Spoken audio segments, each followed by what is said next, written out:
President Bongbong Marcos sees no reason for Justice Secretary Boying Remulla to resign after his son was arrested for the possession of illegal drugs. The Education Department is looking to trim down the curriculum for basic education in order to focus more on math and reading.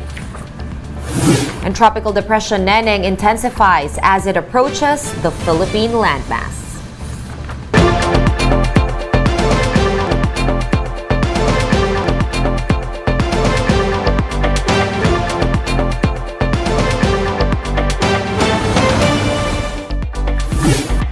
Fast, focused, and fearless. Here's a roundup of stories we're watching now. I'm Sean Yao. No less than the President defended Justice Secretary Boying Remulla from resignation calls after his son's arrest for the possession of illegal drugs. Marlene Alcaide with the story.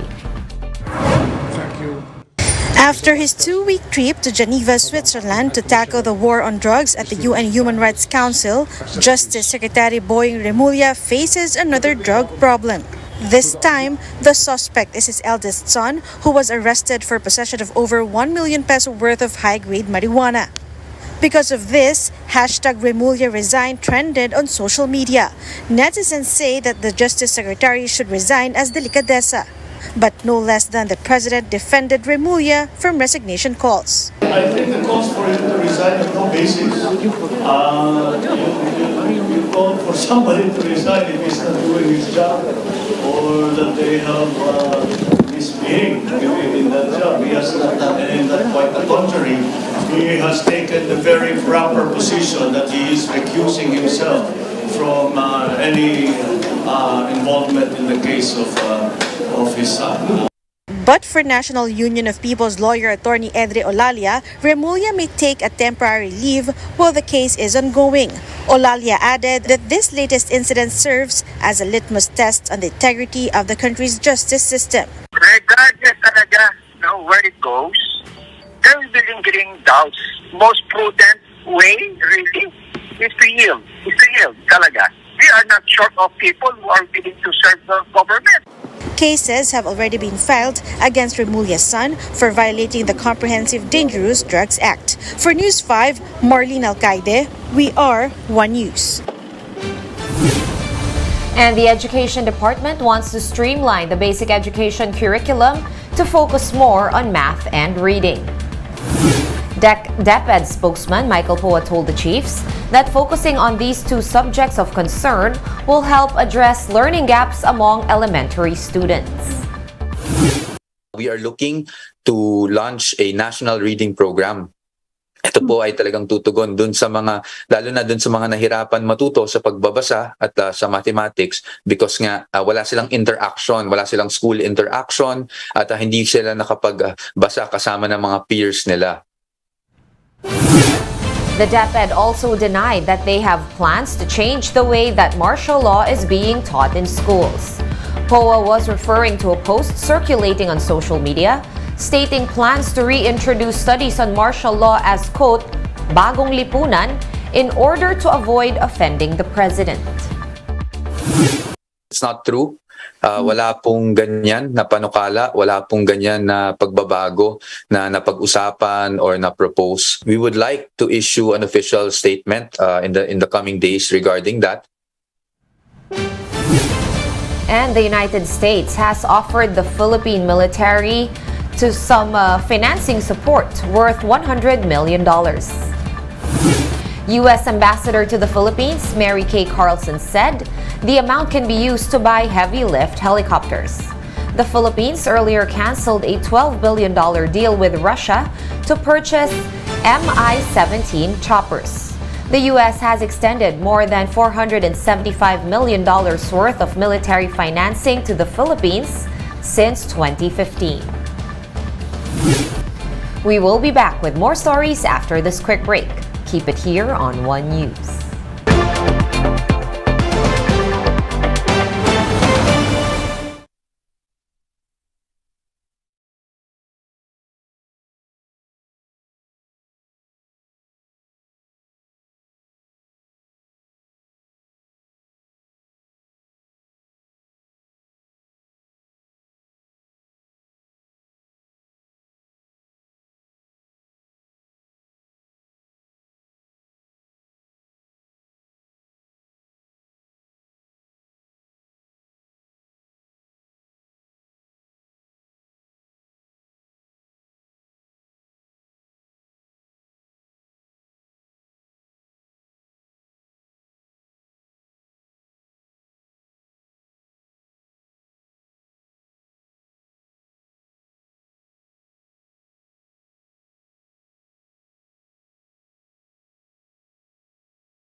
You're still watching One News Now. I'm Sean Yao. Tropical Depression Neneng is expected to intensify further and possibly make landfall over the weekend. Let's get some more details from Pag-asa weather forecaster Raymond Ordinario, who's joining us over the phone. Sir Raymond, good afternoon. Good evening pala. Sir, how likely is Neneng going to hit the landmass of the Philippines, and which areas will be directly affected whether or not maglandfall si Neneng? Yes, Sean. Good evening. So itong ating tropical depression Neneng ay still heading towards the extreme Northern Luzon area. So right now, based on our latest track, it might hit the extreme Northern Luzon, which is the Batanes and Cagayan area. And the direct effect will be experienced starting tomorrow afternoon by some rains over the areas in Cagayan, Apayao, and Ilocos Norte, and together with Batanes area. And currently, we have signal number 1 raised over Batanes, Cagayan, Babuyan Island, the eastern portion of Apayao, the northern portion of Isabela. So that's the areas that might be hit by this tropical depression Neneng over this weekend. All right, and how strong will Neneng be right now? You guys said earlier that it has weakened slightly, but is it possible for it to intensify a lot or spontaneously intensify just like what happened to Carding? Yes, Sean. Based on our latest analysis, the maximum intensity may reach around 75 kilometers per hour near the center. So it's still on the tropical storm category. So meaning to say that we are not expecting some rapid intensification at this moment, because those rapid intensification of tropical cyclone normally occurs between a severe tropical storm category to typhoon category. All right, so nevertheless, I think we're going to have to expect a rainy weekend, right, Sir Raymond? So how much rainfall should we expect Neneng to bring with it? And can you advise us if evacuations will be necessary as early as now? Right now, Sean, by tomorrow, we're going to expect some light to moderate with at times heavy rains in some parts of Batanes, Cagayan, Babuyan Island, Apayao, Kalinga, and Ilocos Norte. By starting tomorrow afternoon until Sunday afternoon, this is the critical period where we expect the center of this tropical depression Neneng will cross the extreme Northern Luzon area. We're going to expect some moderate to heavy with at times intense rains over the Batanes, Cagayan, Babuyan Island, Apayao, Abra, Kalinga, Ilocos Norte, and Ilocos Sur. So at this moment, we really need to prepare for some evacuation, but we're going to give that decision to our local government units because they have the actual situation that might happen. But still, we're going to have rains that will affect the Cagayan area, which was already been affected by tropical depression in the previous days. All right, and of course, usually I would ask if palalakasin nga nitong bagyo yung hanging habagat, but you guys already announced over at the Pag-asa that it's already the northeast monsoon or amihan that is prevailing right now. Would this have any effect whatsoever on the weather system that we will be experiencing here in the country? So currently, the northeasterly surface wind flow currently experiencing the surge of the northeasterly surface wind flow that might add up to the intensity of the wind that might be experienced over Batanes area and some parts of Cagayan, Isabela, Ilocos Norte, and Ilocos Sur. All right, and when will Neneng be exiting the PAR? Based on our current analysis, it might, if we're not going to change its direction and speed, it expected to exit our area of responsibility on Monday. So we're going to have rainy and stormy weather over the extreme Northern Luzon area this coming weekend.